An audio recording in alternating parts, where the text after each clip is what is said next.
convidado de hoje, estamos recebendo aqui o advogado Fernandes Braga, ele que é da Comissão de Advogados Criminalistas da OAB, aqui do Rio Grande do Norte. Boa noite, Fernandes, seja bem-vindo ao Jornal Futuro. Boa noite, Assis. Boa noite, telespectadores da TV Futuro. É isso aí, vamos falar, que é o tema principal da nossa entrevista, decreto que flexibiliza aí a questão da posse e porte de arma aqui em nosso país. O decreto foi derrubado no Senado Federal na noite de ontem. Qual a opinião do senhor como membro da comissão em relação a esse assunto? Olha, a minha opinião com relação ao decreto, primeiro tem uma tecnia processual aí. Na verdade, o presidente da República ele não poderia, por decreto, regular as normas do Estatuto do Armamento, que é regimentado pela Lei 10.826. Então já começa por aí. Além dessa flexibilização, não, é um próprio alargamento de acesso ao disparate do material bélico por parte da sociedade. Sei. Desse decreto, o que, é que o senhor acha assim mais, a gente poderia pontuar aqui como mais perigoso, digamos assim? Cerca de 19, 17 categorias, não me recordo, teriam aí a facilidade do acesso a essas armas. Isso é perigoso? Extremamente perigoso. Você retira a competência do Estado e da segurança pública ao cidadão e repassa para o próprio cidadão. Se nós formos pegar os dados dos agentes de segurança pública do Estado do Rio Grande do Norte, que foram vítimas de homicídio, nem todos eles estando no seu mistério, ou seja, no exercício da sua função, podemos observar que os dados são constantes de que todos estavam armados, foram alvejados, vieram a óbito e tiveram suas armas subtraídas por parte dessas pessoas. Agora imagine um cidadão que não tem um conhecimento técnico e tem ainda a possibilidade de um acesso irrestrito, como se ficou agora a regulamentação do Estatuto do Desarmamento, não é mais o Estatuto do Desarmamento, é o Estatuto do próprio armamento social. Eu conversava, inclusive, com meus colegas de que hoje, com essa extensão do decreto presidencial que vem regular o Estatuto do Desarmamento, o cidadão hoje, imagine agora, o advogado tem direito a posse e a portar arma de fogo. Então, hoje eu sou advogado, e se eu for advogado, for colecionador, caçador e atirador, eu começo assim, uma arma para o advogado, eu teria direito a 5 armas enquanto colecionador, eu teria direito a 15 armas enquanto atirador, e eu teria direito a 30 armas enquanto atirador. Então, por baixo, eu tenho acesso a 55 armas. O que eu faria com 55 armas dentro da minha residência? Essa é a pergunta que fica. E, além de uma técnica processual que se discute, inclusive, a inconstitucionalidade. Ou seja, a ausência de competência da União para legislar sobre matéria do Estatuto do Desarmamento. É verdade. Existe uma diferença entre porte e posse. Vamos explicar aqui um pouquinho. Vamos explicar. Só corrigindo, na verdade, não é a ausência da União. A União tem competência privativa, mas tem que ser o poder legislativo. Não pode o executivo estar legislando atipicamente, como tem ocorrido com o decreto que vem regular. A posse, tecnicamente, para as pessoas que estão nos assistindo, tem que entender o seguinte, e aí existe o crime de posse de arma e o crime de porte de arma. A posse de arma é um cidadão que não tem registro dessa arma e que essa arma estaria dentro de sua residência, numa busca e apreensão ela foi localizada. Estando dentro da residência, o cidadão iria responder pelo crime de posse de arma. Uma outra coisa é uma arma sem registro ou com registro vencido. O cidadão foi empenhado andando pela rua e aí, por uma busca por parte da polícia, foi apreendida essa arma de posse do cidadão ou dentro do seu veículo. Aí ele vai responder pelo porte de arma. Essa é a diferença primordial. Ambos são crimes. Agora, o que vai diferenciar ainda mais é a questão da sanção penal. A sanção do posse de arma é bem menor do que o da porte de arma. Certo. E uma situação que, na opinião do senhor, deveria ter sido, sim, feita uma discussão ampla, né, com a sociedade antes de encaminhar esse decreto? Assinar esse decreto?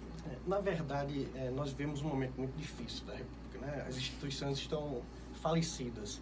E aí se joga para o povão essa massa de manobra eleitoreira. Isso não passa mais do que uma massa de manobra eleitoreira e de uma falsa sensação de segurança.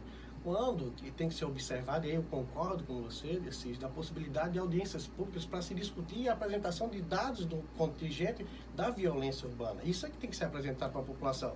Agora, infelizmente, nós temos um presidente louco, um ministro da Justiça justiceiro e um chefe da Casa Civil maluco. Então, é um tripé que aí vem desembocar numa atecnia dessa, vendendo para a sociedade que, portando arma, vai ter a sua segurança pessoal ou da possibilidade de legítima defesa. Na verdade, isso aqui é uma política não de Estado, é uma política de governo que vem favorecer a empresa armamentista. Nada mais do que isso. Impactos, na opinião do senhor, diretos, né, no quesito segurança, né? Como é que a gente poderia pontuar a gravidade de toda essa situação com essa liberação, digamos que meio que exacerbada, né? Armar a população. A sociedade hoje, ela está preparada para lidar com isso, na opinião da comissão? Primeiro, eu falo inclusive também pela opinião como a Ordem dos Advogados se manifesta hoje, que se posiciona. Mas eu vou dar minha opinião pessoal. Os dados demonstram o grau de violência e o grau de imaturidade da população quando armada. Nós temos inúmeros, todos os dias, os programas policialescos apresentam dados. Uma briga de trânsito, o cara me saca a arma e atira no outro. Então, culturalmente, nós não temos esse preparo. O problema é, como eu repito, nós temos uma política de governo e não temos uma política de Estado. Eu retiro da competência do Estado, que tem a obrigação de dar segurança ao cidadão, e aí repasso para ele essa autossegurança ou da possibilidade de uma autodefesa. Nós não estamos preparados para isso. Não podemos utilizar um decreto oriundo por parte do chefe do Estado Maior, no caso, o nosso presidente da República, importando culturas como a cultura americana, totalmente diversa e que é catastrófica.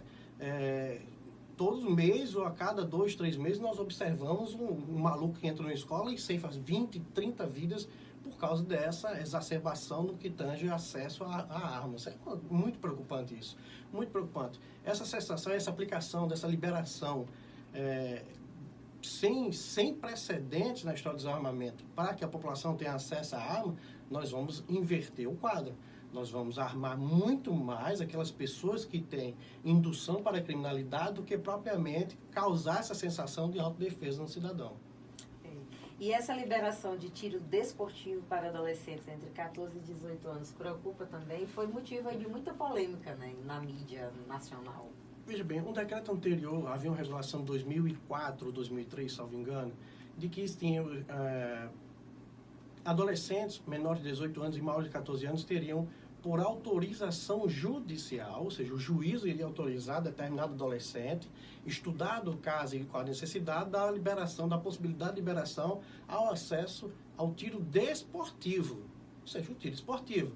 O que acontece agora é que retira essa competência do juízo ou do juiz e aí repassa para os pais. O pai dá uma autorização e aí aquele adolescente na faixa etária de 14 a 18 anos tem total liberdade para desfrutar o tiro esportivo nos estandes de tiro espalhados pelo país. Complicado, vamos lá. Passou, o Senado brecou o decreto, a discussão agora vai para o Congresso Nacional. O senhor acredita que passa no Congresso ou o senhor acredita que essa derrubada no Senado já seria aí um panorama, né, do que pode ser discutido lá no Congresso? Essa república chamada Brasil, eu só acredito em Deus. Mas eu estou confiante que não venha passar, sim, lá pela Câmara dos Deputados, seja vencida essa matéria. O Senado já se manifesta com a derrocada desse decreto, e aí se manifestando pela inconstitucionalidade, inclusive, que quem teria competência para legislar essa matéria no que tange a posse, comercialização e porte de arma, seria o Poder Legislativo e não o Executivo. E aí eu acredito que, por respeito à norma artigo 22 da Constituição, sim, competência privativa da União, Poder Legislativo atribuído a competência e enfrentamento dessa matéria. Isso aí também, a gente fez matéria recentemente sobre isso, falando exatamente do aumento na procura de clubes, escolas de tiro, assim como também de compra de armas. Aqui no Rio Grande do Norte, só para se ter uma ideia, o aumento pela procura aí aumentou aí cerca de 248%. O que mostra, de certa forma, um interesse muito grande de parte da sociedade pela essa utilização e assusta um pouco exatamente, levando em consideração tudo que a gente comentou aqui. Preocupante. É preocupante, a gente, claro, vai continuar acompanhando aí toda essa situação, assim como a reforma da Previdência, a reforma tributária e tudo que você confere aqui no Jornal Futuro. A gente agradece aí Fernandes Braga, advogado da Comissão de Advogados Criminalistas da OAB do Rio Grande do Norte. Muito obrigada pelos seus esclarecimentos aqui em nossa bancada. Eu que agradeço, a Ordem dos Advogados do Brasil, seccional do Rio Grande do Norte, está sempre à disposição da TV Futuro. É isso aí, a gente conta sim com essa disponibilidade, né, com as comissões muito boas que tem na OAB e que sempre vem advogados aqui falar desses assuntos que é importante e relevante aí para você que está nos assistindo. A gente termina esta edição do Jornal Futuro de hoje por aqui. Voltaremos amanhã, 18h45, ao vivo, claro, contando sempre aí com o privilégio da sua audiência. Boa noite, até lá.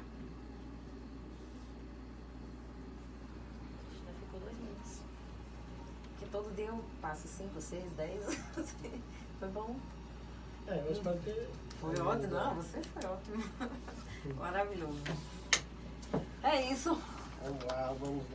Quer dizer que você acha Bolsonaro